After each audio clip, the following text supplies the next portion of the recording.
Capítulo 4. Histórias de paz, causos, parcerias e seus segredos.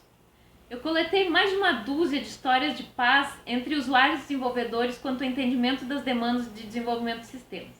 A maioria delas transcorreu no contexto do serviço público e da área bancária, tendo relação com temas como encargo de financiamento, prorrogações, prazos para recolhimentos a repassadores, parâmetros de cálculo, ativa, passiva, conciliações e outros assuntos da área, como podemos perceber pelos jargões que são utilizados. Creio que não é necessário explicar conceitos da área de finanças, crédito e controle utilizados pelos usuários desenvolvedores, nem nomes de programas, sistemas, linhas de financiamento mencionados. O foco da coleta dos dados da pesquisa está na percepção individual dos atores sobre o entendimento das demandas, e não propriamente no conteúdo específico das demandas debatidas por ele. Inclusive, para não criar atrito e preservar itens relativos ao sigilo bancário, eu substituí alguns termos relacionados a linhas de financiamento, produtos, nomes de departamentos, pessoas, entre outros, por nomes genéricos equivalentes. Convém lembrar que, no contexto da maioria dos bancos públicos, as principais ferramentas de software utilizadas para processos de controle financeiro são sistemas desenvolvidos internamente há décadas e permanecem em uso intensivo de mainframes até hoje. São os chamados sistemas legados. Os desenvolvedores de sistemas de informação que atendem demandas no setor bancário em seu core business, os financiamentos, os cálculos e os controles, nesses nossos casos, tipicamente atuam em equipes de manutenção de programas, rotinas, relatórios de informações e sistemas que controlam estruturas de dados, informações e sistemas e o processamento das informações que descrevem as operações de financiamento contratadas e a sua evolução financeira no tempo. Esse é o escopo. Observei que os projetos de desenvolvimento de sistemas que eu pesquisei aconteceram em pelo menos 3 tipos de cenários diferentes. Desenvolvedores atuando em outra empresa, ou seja, uma fábrica de software, desenvolvedores atuando em um setor de tecnologia da própria empresa e desenvolvedores atuando no mesmo setor em que os usuários trabalham, que é uma situação bastante singular de uma empresa que eu investiguei. Nem preciso dizer em qual desses 3 cenários o entendimento foi mais pacífico, né? Entre fábrica de software, o setor de tecnologia da própria empresa e os desenvolvedores trabalhando no próprio setor dos usuários. Que tal? Então, primeiro eu investiguei alguns projetos piloto, utilizando somente a técnica de observação. Para identificar se a pesquisa era mesmo viável. É bom ter esse cuidado. Com base nesses casos, fiz uns ajustezinhos no texto daquelas proposições das propostas de paz. E aí ficaram direitinho como nós já vimos. Depois eu fui novamente a campo com os protocolos de pesquisa por tríplices fontes bem ajustados e investiguei mais projetos. Os projetos são independentes entre si, e a sequência em que eles são relatados não indica ordem cronológica entre eles, nem ordem evolutiva, nem ordem de nenhuma ordem. Entrevistei e observei dezenas de pessoas envolvidas no projeto e fiz análise de quase 400 documentos e e-mails. Informei o tipo de fonte de cada evidência empírica e usei até uma convenção visual no livro.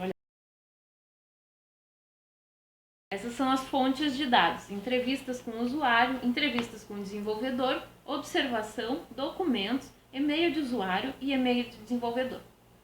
Descobri que os usuários e desenvolvedores trabalham na mesma empresa há 15 anos em média, entre 3 anos e 34 anos. E os desenvolvedores atuam na atividade de desenvolvimento há 18 anos em média, no mínimo 8 anos, no máximo 35 anos. Para mim, isso indicou que tanto os desenvolvedores quanto os usuários são bem experientes nas suas áreas.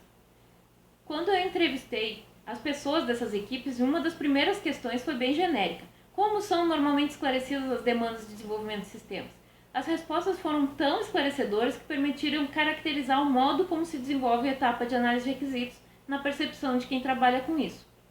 Com base nas palavras dos próprios integrantes das equipes usuárias e desenvolvedoras, assumi para o início da pesquisa que é assim a dinâmica do processo de entendimento entre usuários e desenvolvedores para esclarecer demandas dos sistemas de informação. Então fui a campo verificar se é isso mesmo e obter mais detalhes dos vários projetos. Responderam assim os usuários: a primeira questão, o que é mais difícil aqui na empresa, é definir o que é que tu precisas, definir a demanda. Isso é um grande problema, mas a partir do momento em que tu consegue entender a regra, tu tem que primeiro definir qual é a tua demanda, o próprio usuário. Às vezes, transmitir isso aí realmente é complicado para o desenvolvedor. Então, seria uma questão de entendimento das questões que estão envolvidas, que às vezes leva tempo. Só quando tu começa a desenvolver propriamente é que tu vai começar a trabalhar, que tu vai descobrindo as soluções. Ou então tu vai descobrindo os problemas e as dificuldades. Aí então esse é o primeiro momento. Mas eu acho que é nesse sentido. Eu digo o que eu quero de final e o desenvolvedor é que diz como é que ele vai fazer. As demandas chegam através da chefia, que recebeu alguma norma do Banco Central que está obscura, não está esclarecendo todas as possibilidades. E aí a coisa fica num vai e volta até que vai alguém que determina como vai ser. É um processo demorado. Vem o produto, a gente analisa, verifica se está ok, volta. Essa percepção do usuário. Agora a percepção do desenvolvedor. Às vezes o usuário não consegue dizer o que ele quer, só diz que não está satisfeito, que precisa de algo melhor. E pode ser de vários jeitos. Eu consigo visualizar uma imagem, a gente realmente visualiza. Daí a gente começa a pegar e montar essa imagem e apresentar. E ele, o usuário, vai dizendo se está certo ou se não está, se está bom ou se não está. Aí a gente entende melhor as demandas, porque se não esclarece, não vai adiante o projeto, ele para. Sempre tem que ter um retorno, sempre acaba esclarecendo, clareando.